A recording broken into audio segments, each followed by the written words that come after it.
this is really part of a long strategy. Edtech Mondays builds on the foundations work in Ghana, including the Young Africa Works program, and of course, the vision for 2030 that the country will be a continental demonstration of young people, especially women, harnessing opportunities to shape the future of work and to create an inclusive economy with enhanced resilience for the most vulnerable. And this is part of the MasterCard Foundation's Regional Center for Innovative Teaching and Learning. So what are we talking about today?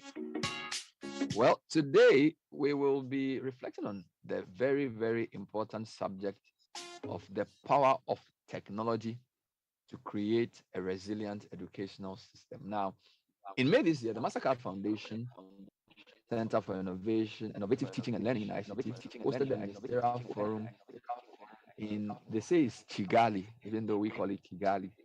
This was an exclusive event, the second of its kind after the first forum held in Botswana.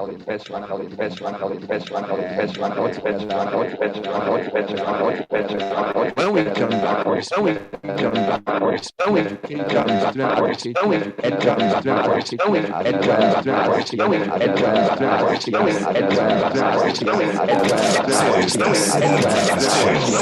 the city's biggest conversation.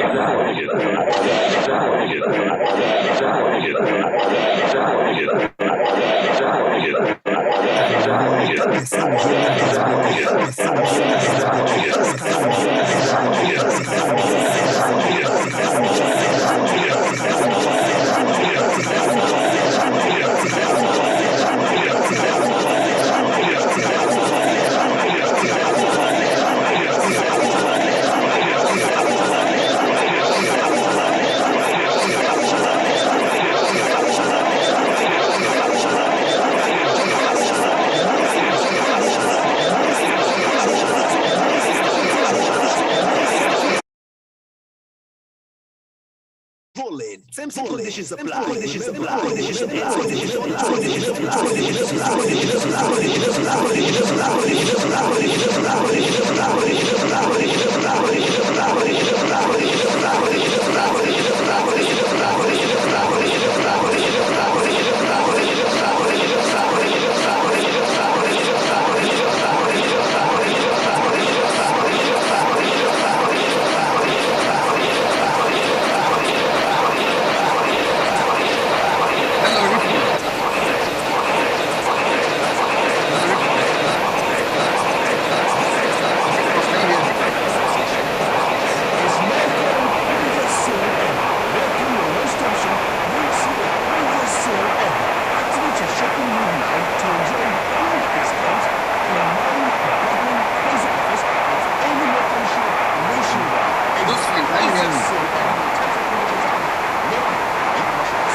show on Facebook at facebook.com/city97.3, Twitter at twitter.com/city973, and Instagram at instagram.com/city973 with the hashtag CityCBS. This is the City Breakfast Show, the city's biggest conversation.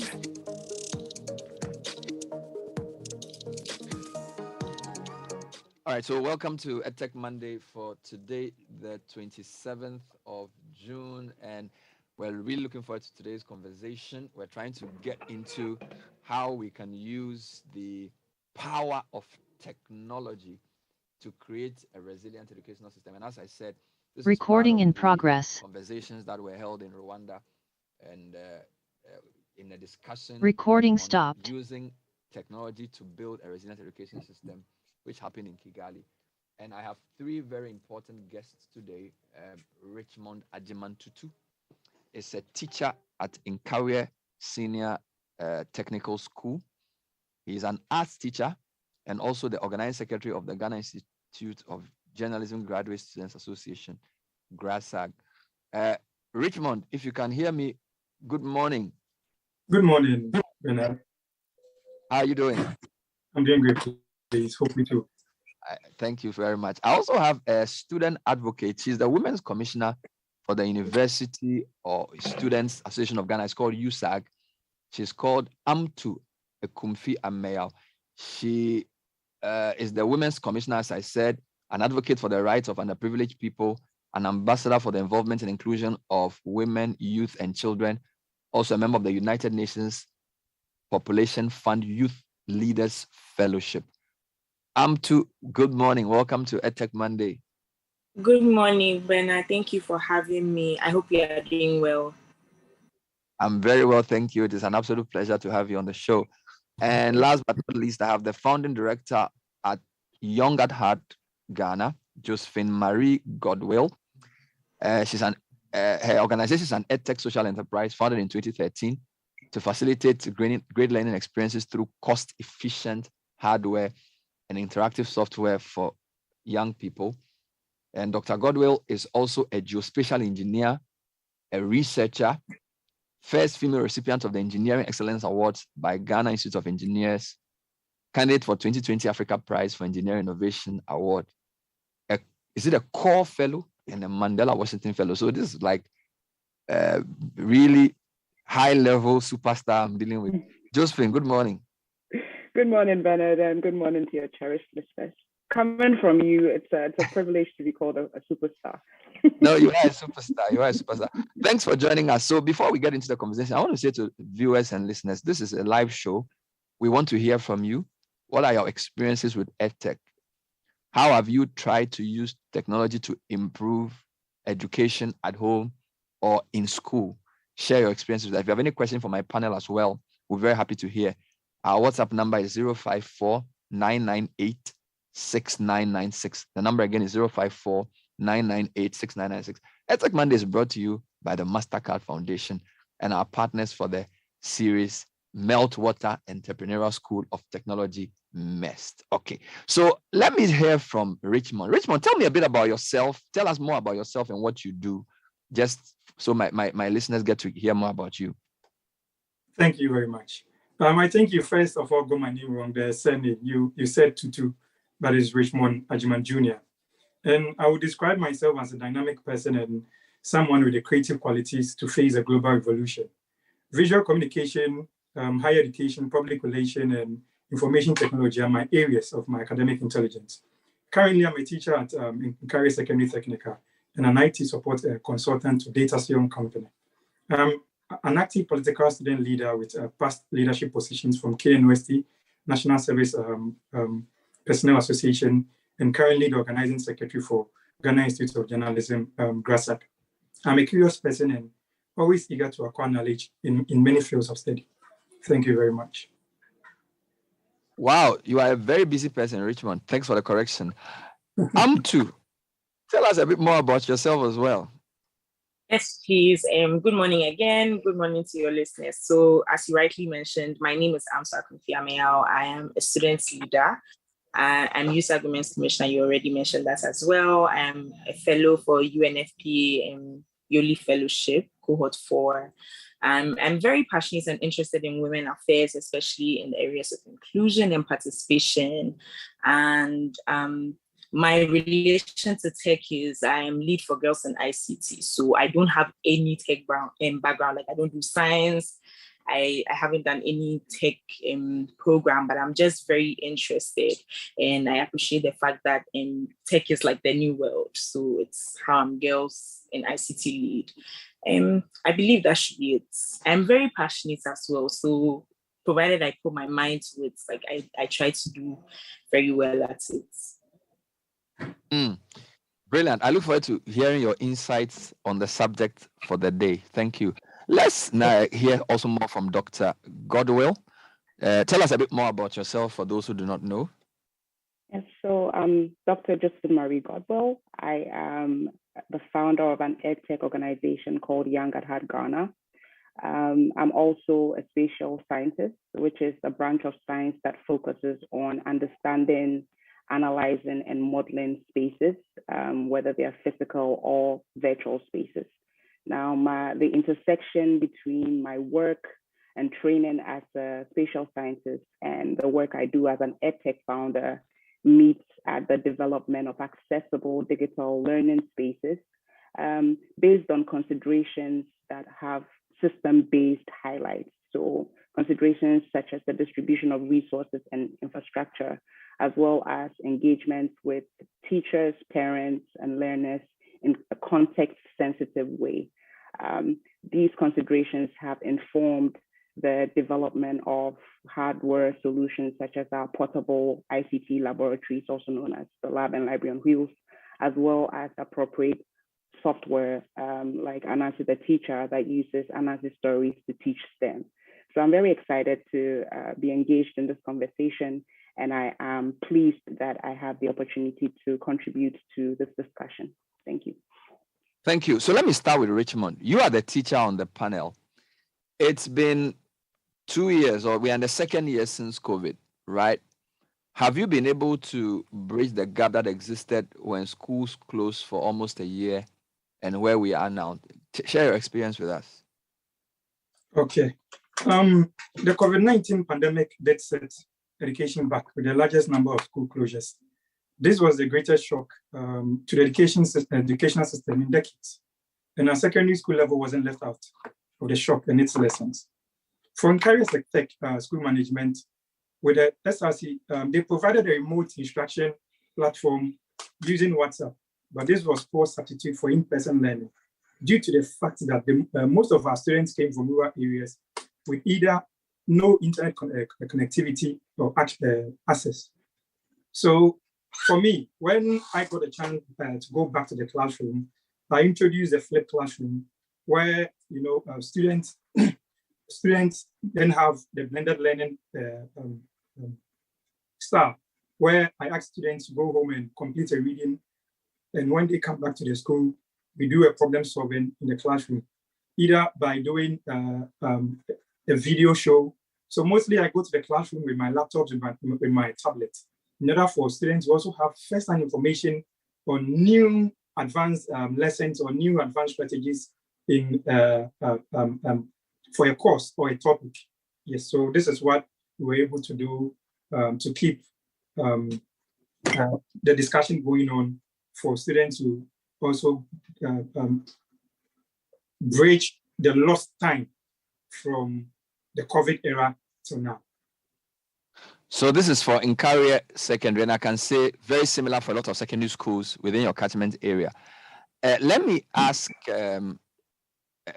Josephine. No, actually, before Josephine, I'm too. You are the student on the panel. How has education changed since COVID? Is campus life back to normal? Share some experiences with us.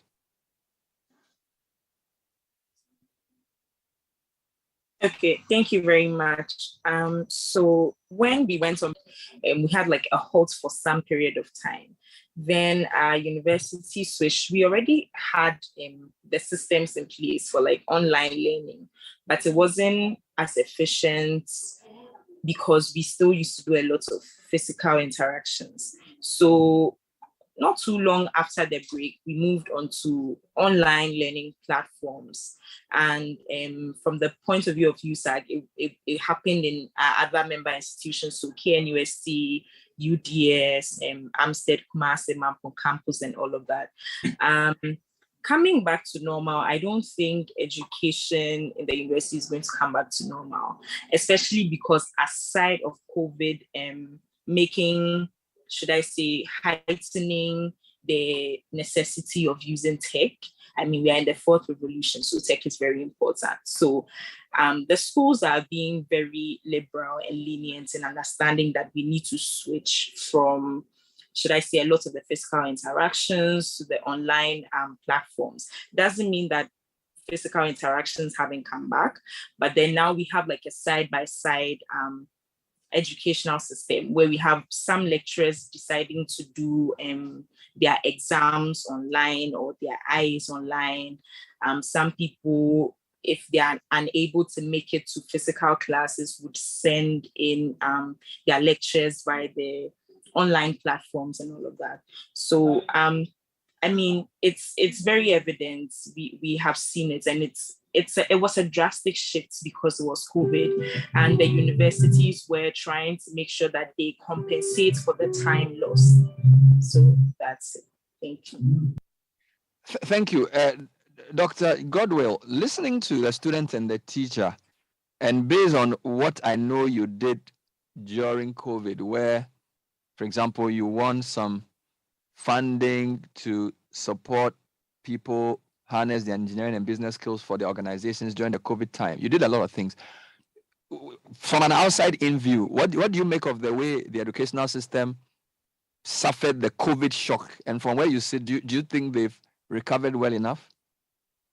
So in order to answer that question, first off, we need to be able to assess the level of shock, right? What was the level of disruption?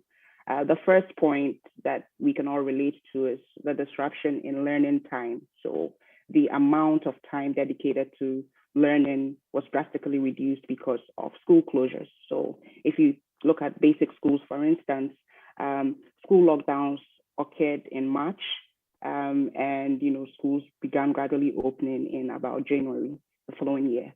That is equivalent to about 9 months, right, of closure. That maps on to 40 weeks, and 40 weeks is almost about a full school year if you look at the basic school system. Granted, during this 40 weeks, they would have had some breaks, which would have mapped onto about 9 weeks, right? And so it meant that we had 31 weeks, which is equivalent to about 2 terms plus that we had lost in terms of physical engagement. Currently, the new timetables that have been issued covers about 42 weeks. So that means that the new engagement structure for the year highlights about 42 weeks in all, meaning that out of the about 31 weeks that we have lost, we have been able to add 2 weeks to the already existing structure, meaning we have about 29 weeks left that we haven't accounted for. The Ghana Education Service has attempted to, make up for these by increased hours, especially in basic schools, and really that is where Edtech comes in, because you are looking at engaging young people who have very limited attention span, and there is, there are limitations on how long you can keep them in a classroom, whether you engage them through extra classes or whatever it may be. And so the innovative engagement prowess of technology definitely comes in.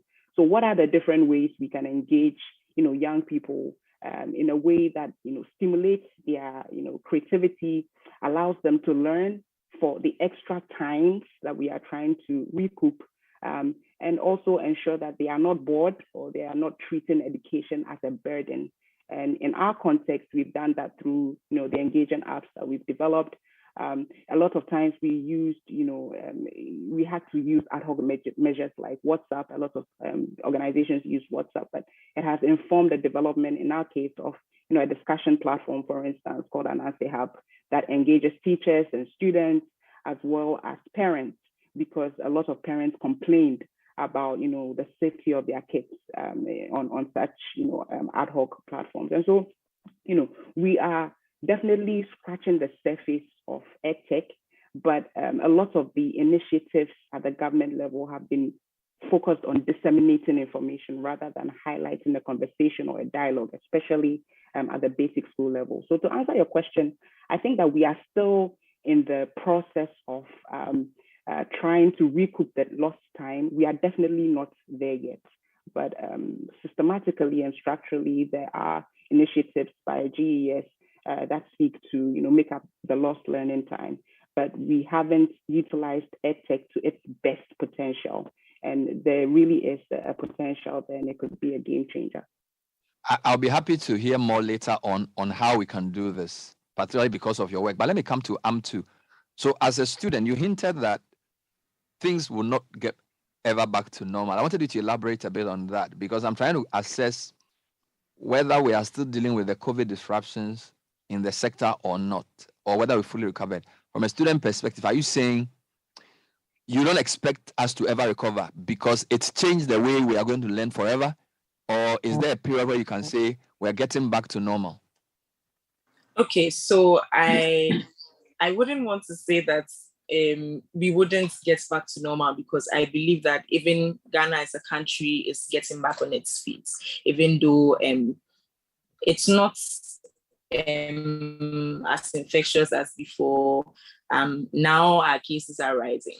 In the school setting, I don't want to say it's students' comfortability with technological advancements, because what happened was in the COVID time, initially was a problem for students because parents did not understand why you are home and you have to be going to school online. So I need you to do something and you're home and you're saying you are in class. Like, how realistic is that?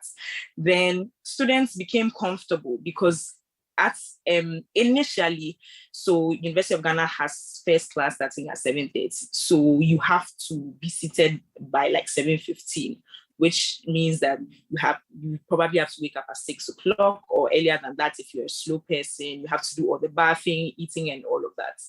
But in electronic classroom, you could actually wake up 10 minutes before. Nobody knows you didn't take a bath. You just sit behind your computer, your phone, your iPad, whatever it is. You could actually be eating in the class because your video is on, and it's not a compulsion for you to have your video on.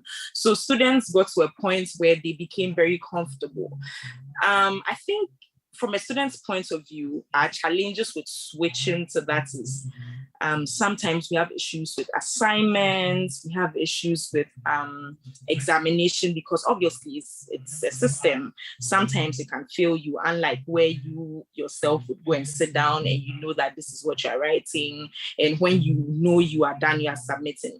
But sometimes we have systems failing, and maybe you're halfway through and the system is you get an email that Sakai is shutting down, or you lose internet connection, or your machine goes off. So those kind of things. But I feel that students have become very comfortable. It's not that we're not seeing it's not going to go back to normal, but I believe that this is a fast way to integrate what the real world looks like. Because I mean, before we should have been in CTFM doing this, but then we're able to sit wherever we are and make sure that this happens. So even though it's in the school system, and it sounds very normal, because exactly. In the past, I had all my guests on, they'll say, what's happening? Why are your guests not there?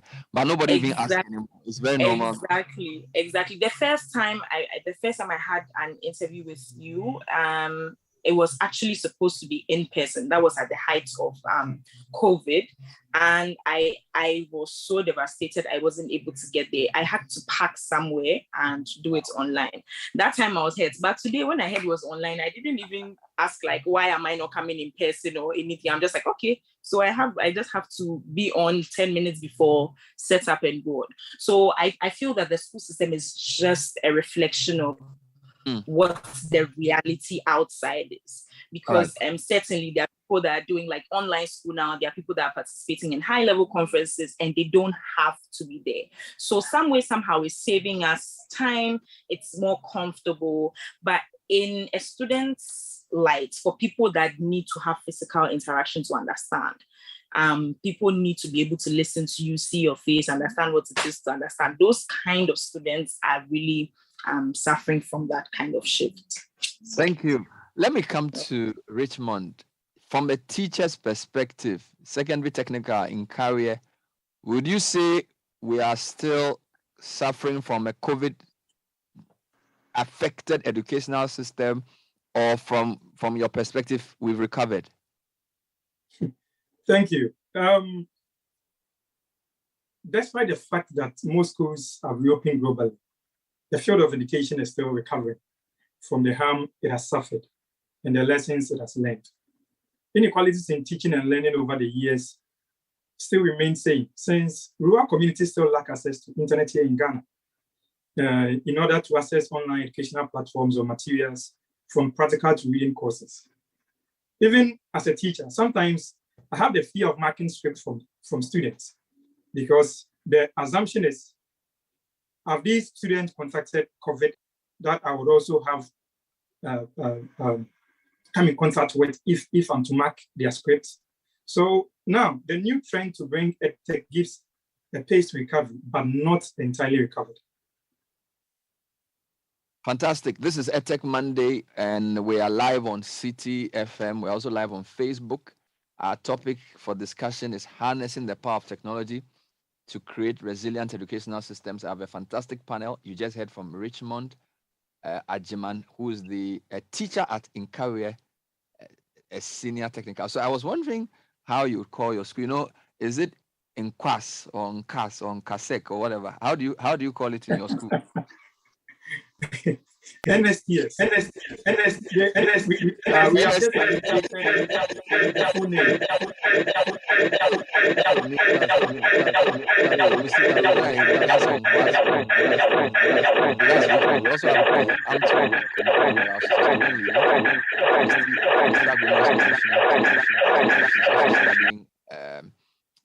She's also a UN youth leader. And I have Dr. Josephine Marie Godwell, who's the founding director of Young at Heart Ghana. All right, so as I said in the opening, this discussion is really bouncing off a broader discussion that was held earlier in the year. And our Deputy Minister for Education, Gifty Chum Ampofo, was at that event. So the Mastercard Foundation Center for Innovation and Learning in ICT interviewed her, joined the Ministerial Forum on harnessing technology to build a resilient educational system. So essentially, same topic, but on a ministerial level. This was they say it's called Kigali, even though we say Kigali, Rwanda.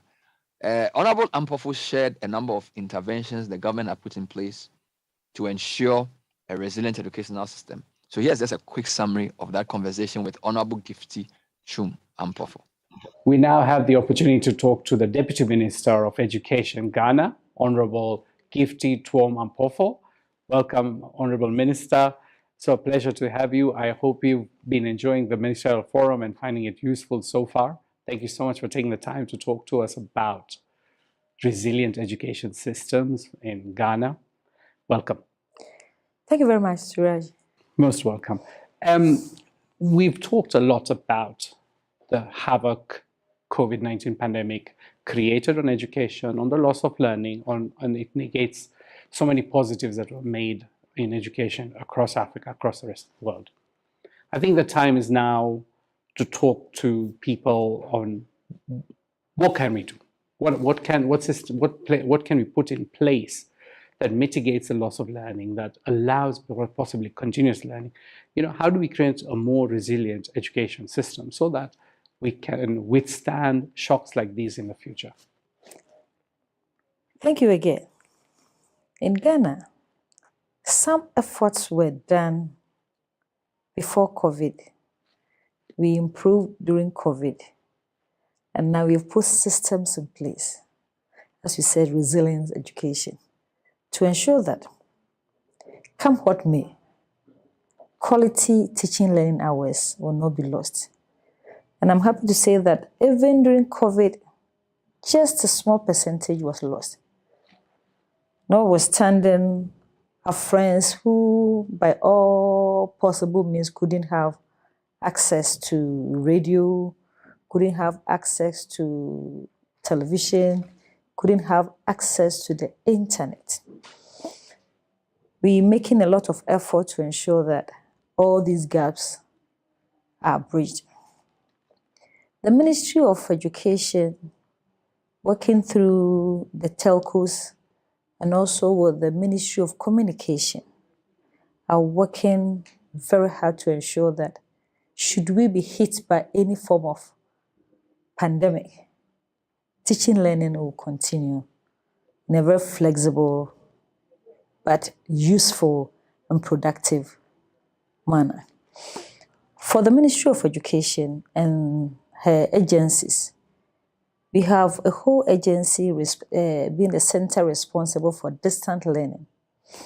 They are ensuring that our rural communities where internet connectivity is a bit of a challenge, we have this offline learning system we call the Ibox.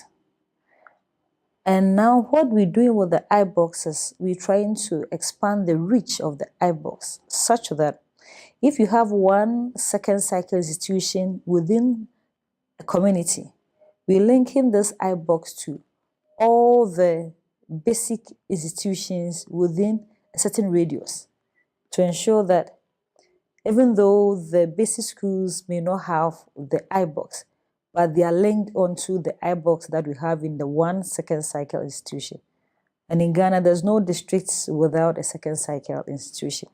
So once we have them, we're reaching out to the basic schools. We also using radio and television.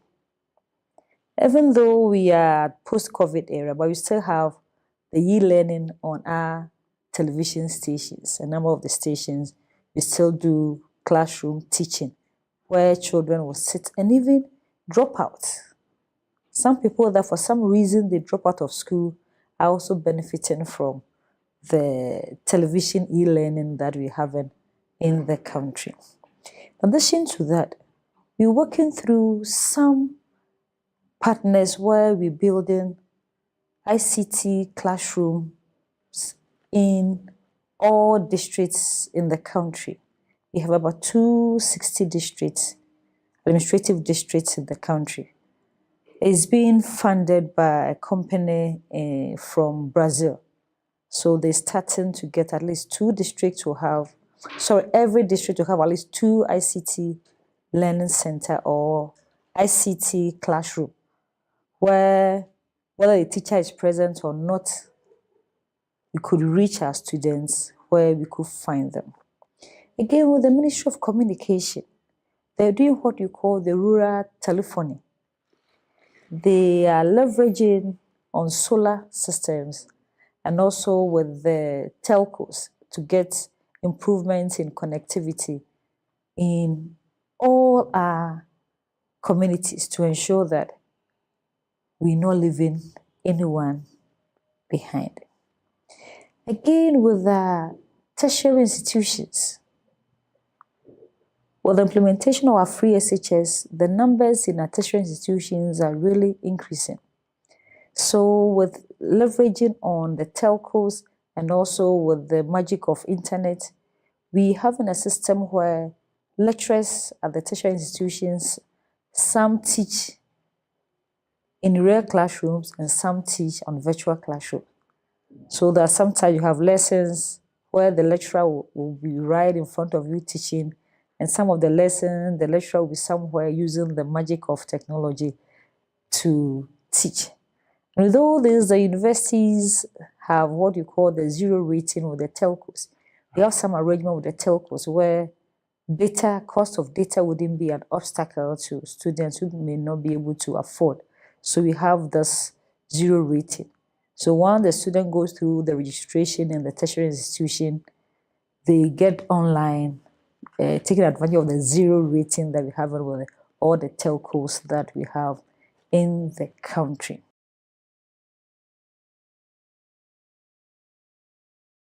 So that was Gifty Chumampofo speaking there at the program. Let me come to Richmond. So you are the teacher on the ground. The Honorable Minister mentioned gaps that have been bridged using, for example, radio and TV to support teaching and learning, partnership with telcos to reduce data costs, etc. So that's the national policy. What was your own experience using these channels for teaching and learning in Career? Okay, thank you. The name is In Career. The name is In Career. Okay. Thank you. I would say globally, from the Institute of Telecos, they are saying that averagely 15% of the urban areas people are able to access internet. Come to talk of TV and radio. On my end, in Career, excuse me to say, most of our students are from these rural areas, from the farming communities, either the father or mother is either a cocoa farmer who doesn't even have a TV. Come to talk of radio.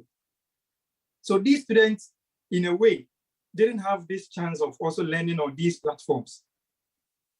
Just as we did for the WhatsApp by the Career management and SRC, students couldn't also come on board. So the bad internet connectivity in Ghana now is rather hindering our progress when it comes to Edtech, because there are so many forms of learning and teaching. But because of access to internet and the high quality,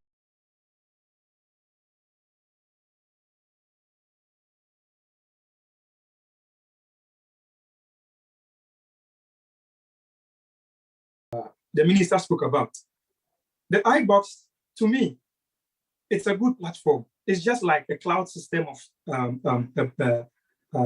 book storage where these learning materials are stored for students to have access to.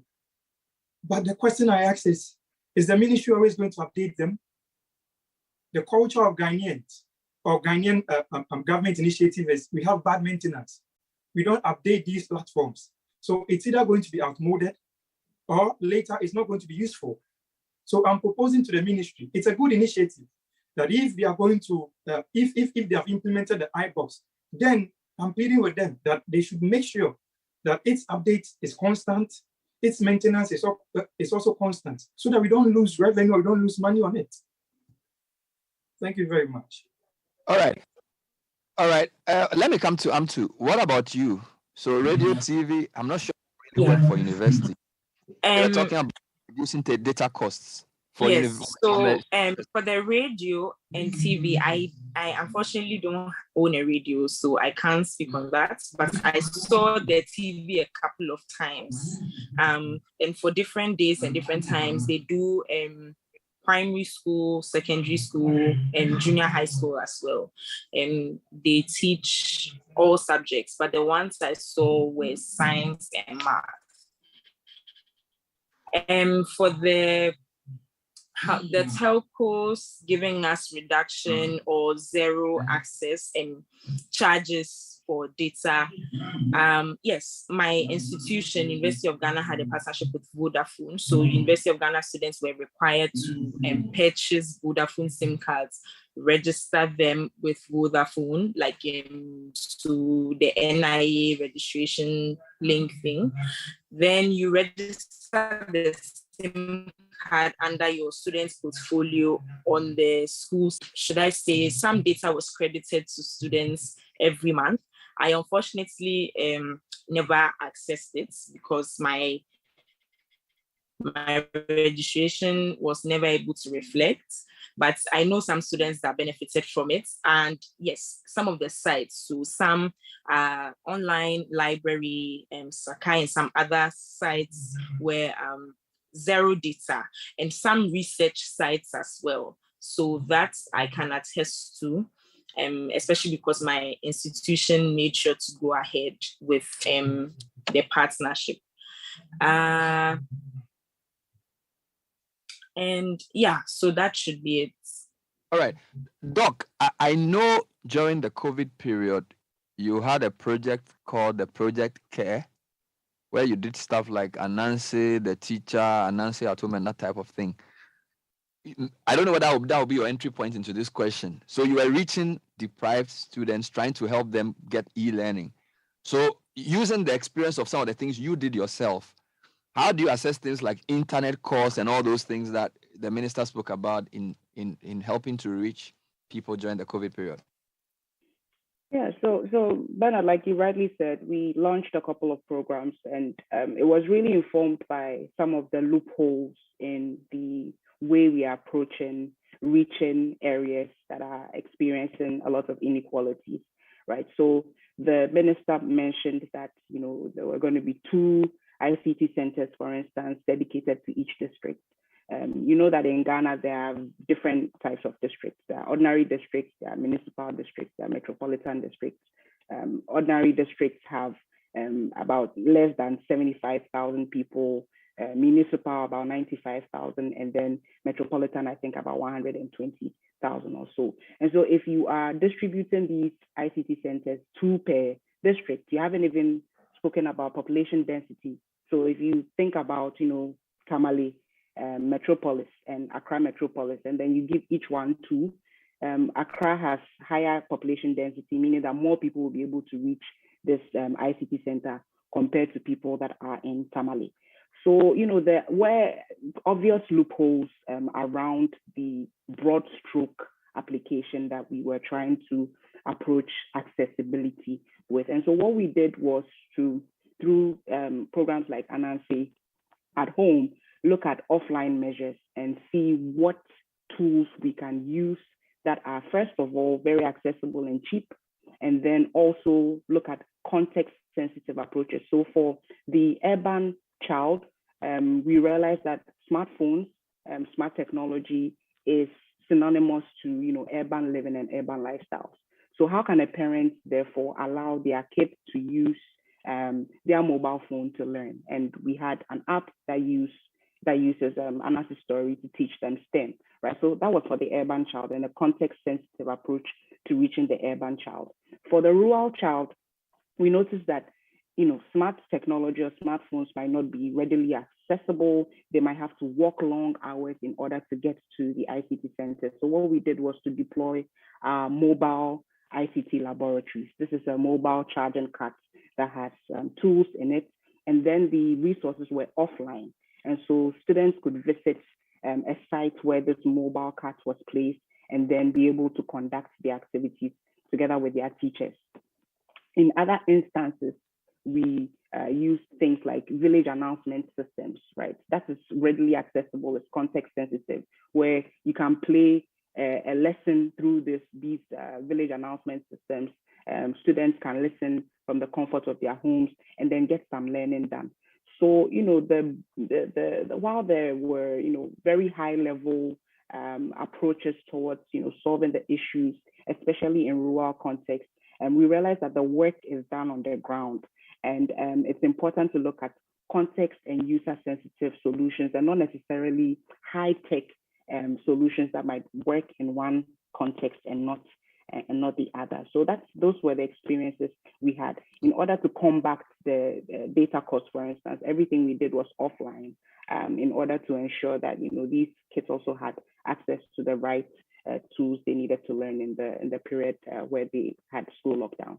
So if I get you right, while ICT centers per district may be good, looking at the differences in our districts and infrastructure gaps, offline solutions like you propose may actually be more sustainable.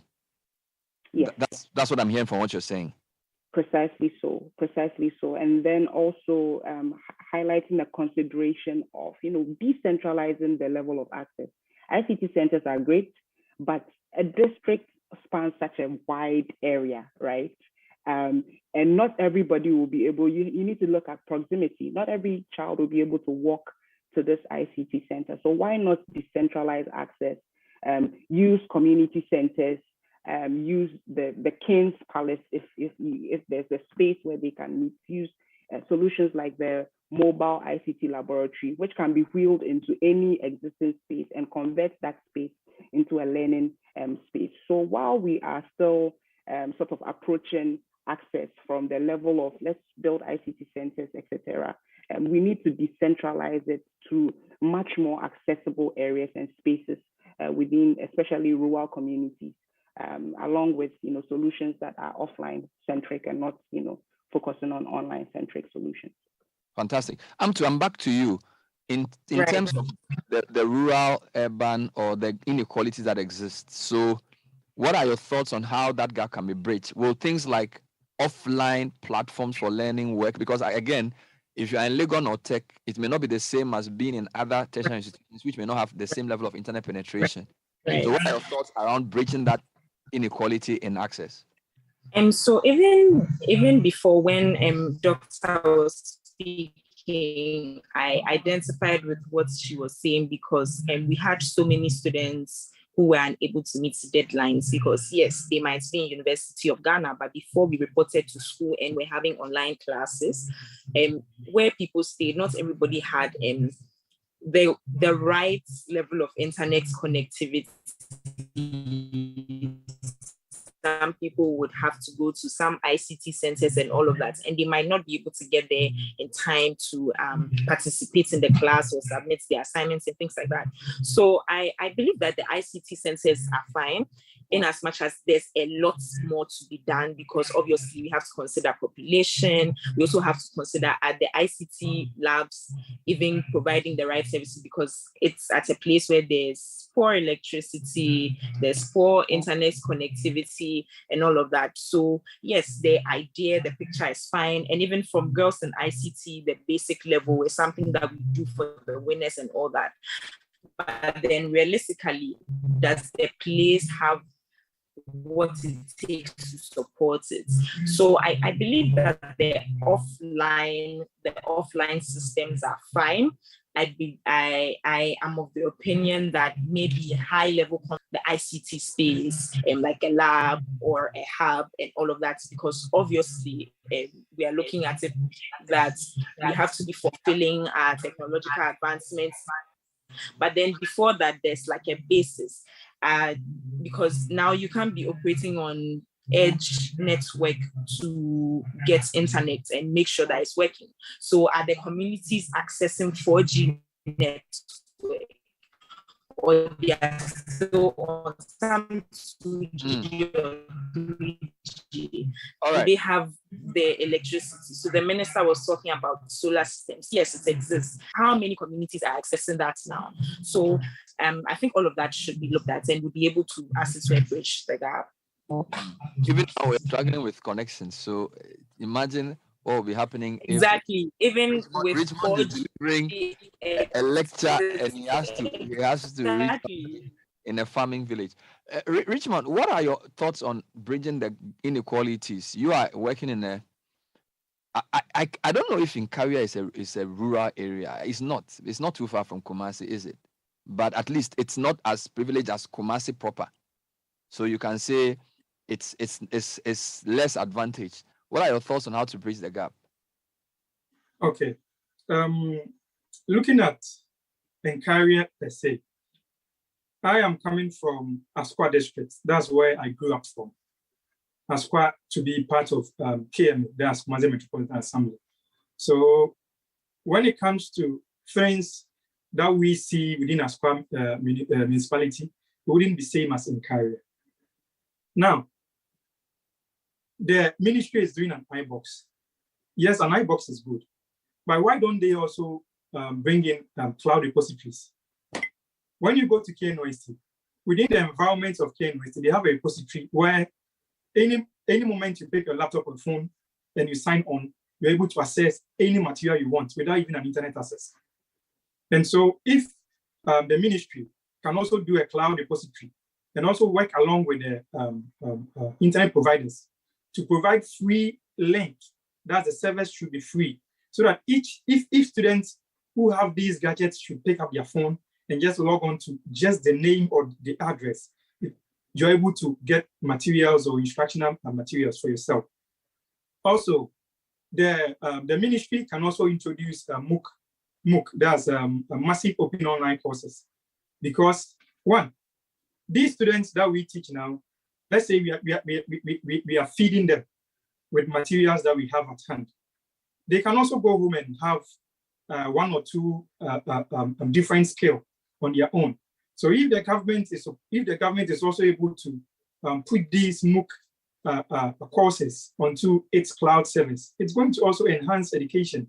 At the end of the day, these students will come out and be successful, and they will know the reality on tech to education.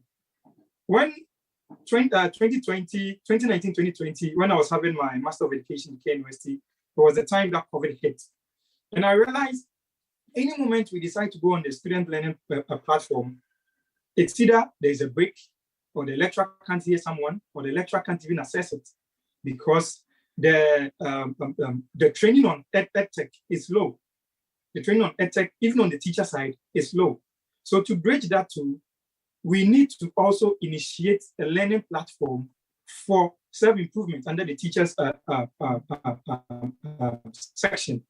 That one, I think the government is doing. The government is having a series of IT trainings for teachers. It's supposed to keep going on, because if it doesn't go on, tomorrow technology will overtake whatever we're doing, and teachers will fall short, students will fall short. So what future are we building for these students? So to me, if we do this MOOC, we do open resource, open educational resources, and have this cloud service within the municipalities, as Doctor said, within the metropolitan, as Doctor said, within the district, as Doctor said, by expanding the server length. You know, servers sometimes, like our Wi-Fi's, you can just put on a Wi-Fi connection and it would be within a range. But a cloud server, they have long or external surface of getting it. So if the government should also have this cloud service within even at least each town, not district, it should be each town. They are not expensive because it's cloud. We are not paying that much for. Unlike you building a whole server within the chief's compound, within this place, just the cloud server. It's so affordable that you pay annually. So if the government should do this, it's going to bridge that gap that these rural students and rural teachers are facing. Some teachers within the municipality, within the next district, that's Achumamponia, some of them, when they are going to school, let's say they come to Kumasi and they are going back to school, after they've charged their phones, they will tell you, I'll call you when I get closer to the tree. Modern day Ghana. So how would this teacher be able to even learn something new whilst teaching? These students, now students who have these gadgets also learn on their own. So if, let's say, a student learns something on his own or her own and comes to the classroom and asks you a question, and the teacher is not privy to that video or privy to that content, how would the teacher answer the student? So I get the passion. I think your ideas are many. Hopefully, Deputy Minister and other people are listening. But I wanted to switch quickly to the head of youth employment and skills at the Africa Center for Economic Transformation. She's an expert on the topic on how to mitigate the impact of such events on the quality of education through technology. So let's hear from Mona Idrisu briefly before we come back to the panel. So with the COVID-19 pandemic, we all witnessed widespread school closures in Ghana and beyond, which meant that our kids had to go remote. There was a shift to remote learning, and we have recorded learning losses as a result of the COVID pandemic. Now, we saw that the COVID forced us to move to remote learning, and it forced us to use education technologies to enable and facilitate learning for our children. I myself, when school closed, it was a struggle becoming a teacher as well as a parent to your young kids. But thanks to technology, not all was lost. We saw, for example, in Ghana, there was immediate implementation of the COVID-19 Education Response Plan, which then moved learning to using technology such as radio, TV, Zoom, for example, app-based meeting platforms and platforms such as Google Classrooms. This helped to mitigate the effect, what would have been the entire loss of young people's access to teaching and learning. Now, unfortunately, whilst this shift to remote learning came with its advantages, it also meant that Unfortunately, we had a section of young people who were not reached. Even though we used, say, TV and radio, we still have very deprived communities who were not reached. For example, in a recent evaluation of the TV and radio learning program that was delivered to primary school, the findings show that we have communities where, for example, they still don't have access to stable electricity, not to speak of internet connectivity and access to technological devices like laptops and even mobile phones. So we need to look at that aspect as well, and we need to be looking at measures that could be used to reach our underserved communities. For example, ensuring that we're still investing in digital infrastructure. So when we talk of innovative technology or Edtech facilities, we still need to go back to the basics. And the basics are that we need to invest in digital infrastructure, ensure that schools have access to electricity, ensure that schools have access to internet connectivity, and ensuring that schools have access to mobile devices and laptops and computers, for example. We do have interesting examples from the continent on using technology to deliver education. For example, in Côte d'Ivoire, during the COVID pandemic and school closures, we had learning moving onto radio and TV, but in this instance involving parents. So this is key, because once you move to remote learning, parents are the primary delivery mechanisms for education technology. So ensuring that you're involving parents and sensitizing them so that they also know how to use these technologies. So I think this is one thing that even technology providers need to be aware of, and developers, to ensure that you're involving parents in the delivery of education technology. In a recent study published by ASET, which looks at 6 countries in Africa, Ghana being one of them, on how we can build more resilient education systems that are preparing young people for work in partnership with MasterCard. One of the key findings there, and hence key recommendations we make, is that in the particular case of Ghana, we are well advanced when it comes to passing of policies to enable strengthened education systems. Where we struggle is with the implementation of these policies. Okay, so we have the policies, and the challenge is in implementing the policies. For us to be able to build resilient education systems, we need to ensure that we're implementing our policies, we're implementing it in a way that it's sustainable. For example, the ministry has recently implemented this Ibox Initiative, which is brilliant because it allows communities that do not have access to access to internet connectivity to be able to still access learning materials. We need to ensure that such initiatives are sustained long-term, and they need the adequate resources to ensure that we keep them going. Now, another key recommendation is that, and I mentioned this before, we need to invest in the digital infrastructure. It's imperative. We need to invest. I know it's long term, but we need to start somewhere. We need to start now. So we need to be investing in stable electricity in schools. We need to be investing in access to internet in schools. And we need to be investing in access to digital devices. And this would help introduce or increasingly incorporate technology in the delivery of teaching. Thirdly, we need to look at our teacher curriculums, our teacher training curriculums, and increasingly how we are teaching our teachers to be able to be technologically adept, because they are the ones going to pass it on in the classrooms, and in most cases, even outside the classrooms, it's going to be the teachers. So we need to ensure that, again, we're investing in curriculums and in teaching methodologies, pedagogy for teachers, so that they're also adept with technology and being able to deliver using technology for education. We saw that when COVID happened, it took a while for some teachers to even get used to Zoom and teaching using Zoom. So yes, we need to do that. And then I mentioned earlier the importance of incorporating parents. So this also goes out to the tech community. When we're developing tech for children, we also need to ensure that it's accessible to parents, and bearing in mind that young people and communities they come from are not homogeneous. So we have the underserved communities.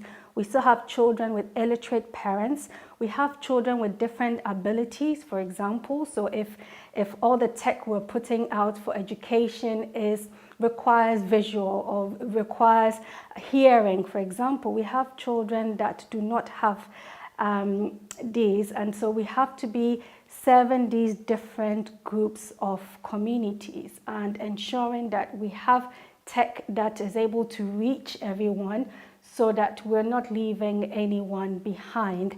Finally, I would say that we need to, and this again goes out to the tech community, is that we need to also be thinking, again, due to COVID, we saw that there's some courses that were difficult to translate to remote teaching, technical-based courses, for example. So we need to be thinking about innovative ways to deliver, say, engineering aspects, practical aspects of the courses that we study in school, so that if we ever experience such school closures, we can increasingly use technology at home to be able to deliver technical-based courses in both TVET and in STEM. All right, so that was Mona Idrisu. He is head of we're talking about bridging the gap, essentially using technology to create a resilient education. I'll take final comments from my panel as we wrap up. So I'll start with Richmond. You are the educator here. You've heard Mona's views as well, adding to the discussion. What's the final most important thing you want to say about using technology to make our educational system more resilient? Okay, thank you. I would say we should leverage technology for enhanced pedagogy, because enhanced pedagogy with technology. Now, it helps you to, have presentations in class, and also visual images or infographics in class. And some of these students are visual learners.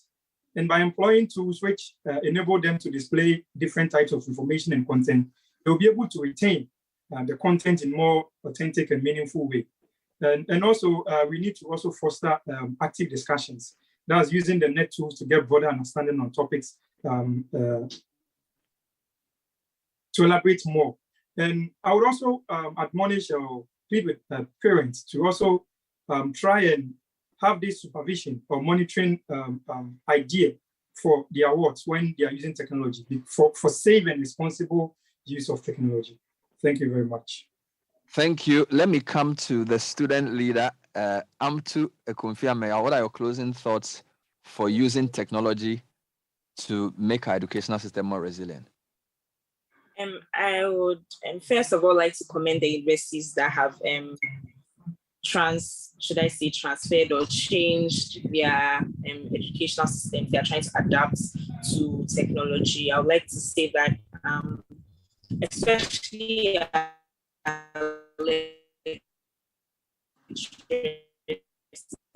teachers should be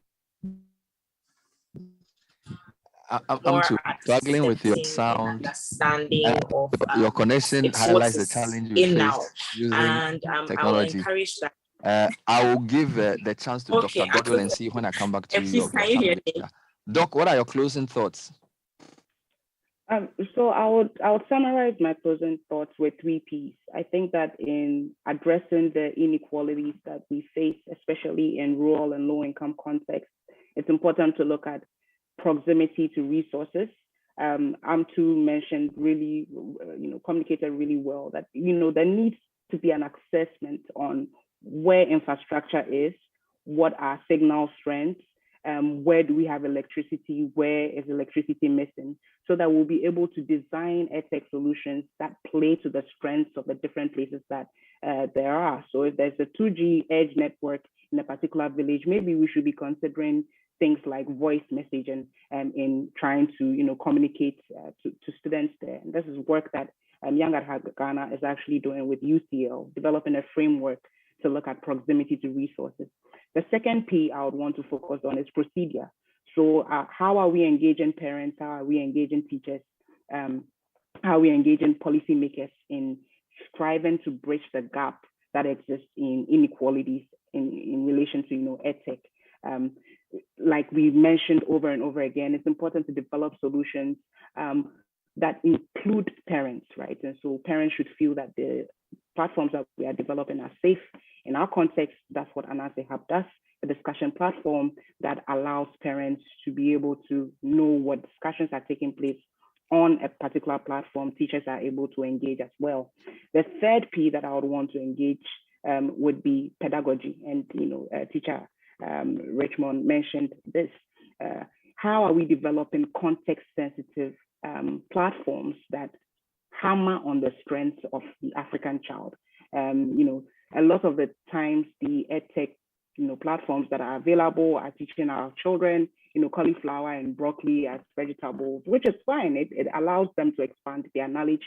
But what about the things in their environment, and how do we ensure that the things in the environment are captured on these platforms so that they can understand and relate to these platforms? So the three P's, I'll say: proximity to resources, procedures, engaging parents, teachers, and policymakers, as well as pedagogically informed platforms that ensure that we are engaging our children through environmental characteristics to learn.